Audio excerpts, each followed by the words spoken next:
What's up, y'all? Just got out of Alamo Drafthouse. Probably my favorite theater. I love movie theaters in general. Just the whole. I love going to movie theaters.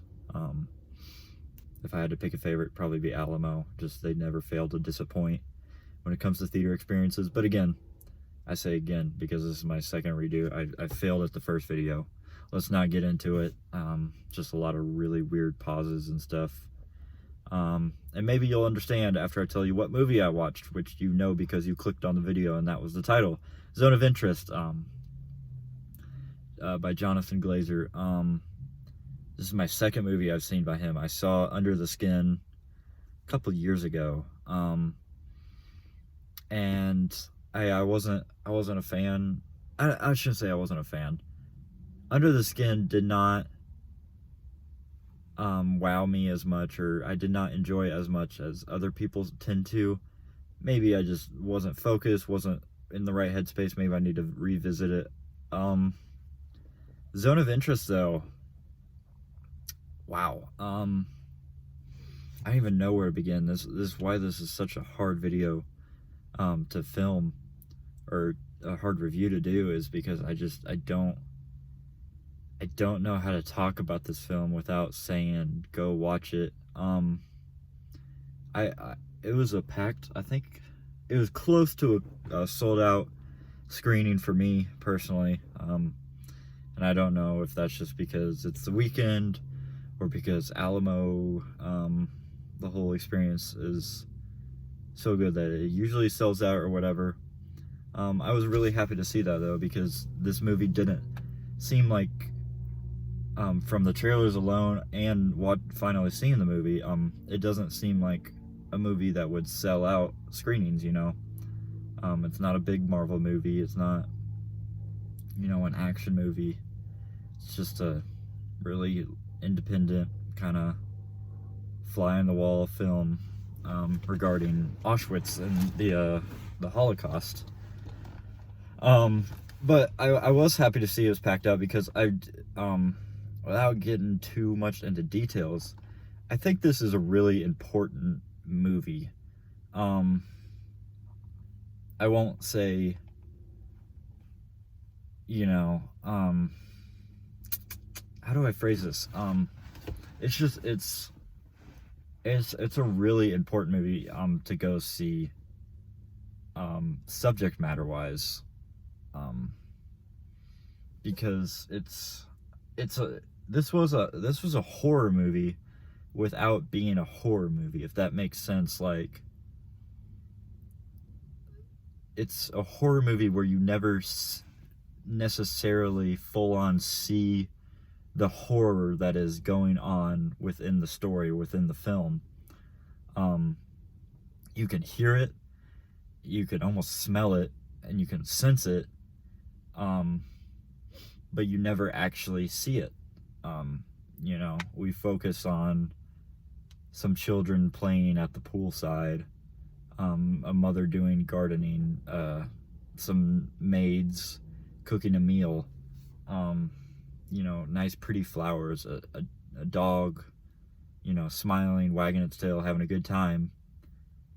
All the while, all this is happening in a house literally connected to the border wall of Auschwitz. So if you look in the background, you see and hear the plume of smoke and fire as hundreds of Jews are being incinerated. You hear gunshots, you hear screaming for help, you hear all this awful stuff, but you never actually see it. Which I thought, there's two ways to approach that, is to either show it and you see it, you hear it, everything, or like this movie did, where you never see it, but it's almost just as unnerving, just as more so unnerving, more so horrifying, because you're not seeing it, because you're hearing it while you're seeing this somewhat pleasant imagery. So like I said, I really think this is an important movie to see, whether you go see it in theaters, whether you go wait for it so you can watch it at home, whether video on demand or if it gets a Blu-ray, 4K release, however it gets released physically. I know most video rental stores are out of business, unfortunately. Again, another video, going back to the movie theater, another video for another day. However you go see it, I encourage you to see this movie. I don't think, for me, I don't think this is my favorite film I don't think. It's not my favorite film of 2023, but it's still a must-watch of 2023, if that makes sense, just because of, what it is.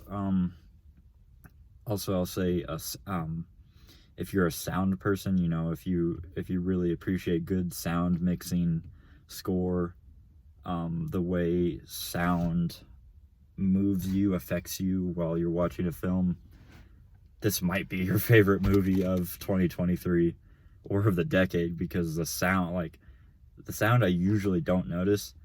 The sound was so key and so important to the story, the background of this film, and it works. It works so well. This was one time where I'm like, wow, the sound is working so well for me right now. Kind of I'll go through kind of my cons of this film. The central focus is the Holocaust, but this kind of the characters, the plot you follow of this film never grabbed me.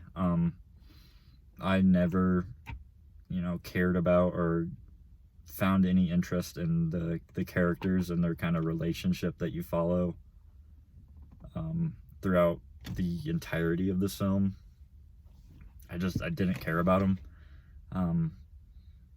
So, and part of that is you're just watching a family live their life, so that's not anything too spectacular or interesting. The whole kind of gimmick of this film is what's going on in the background more so than what's going on in the foreground. Unfortunately, you can't, that gimmick, that kind of device only works so long, and eventually you will you're like, okay, stuff in the background is still happening, what's going on in the foreground, and the stuff in the foreground is never really that interesting, so they kind of lost me there. Other than that, I don't think I have any complaints about this film other than that, really. Again, like I've said 50 times now, very important movie, and I think, I'm not going to sit here and explain the whole thing. I think this is one that you really do need to just go see and form your own opinion on. But yeah, other than that, thanks for tuning in. Thanks for listening to me ramble, like I always do on these videos. I know they're pretty unprofessional. I'm just sitting in my car outside of the theater. That's the whole point of these videos, is they're fresh. They're initial reaction reviews. But yeah, I do kind of want to invest in kind of a studio so I can do more professional scripted reviews eventually. But right now, thanks for bearing with me, and thanks for always tuning in and listening to what I have to say about movies. I do appreciate it, and I hope you have a good rest of your day.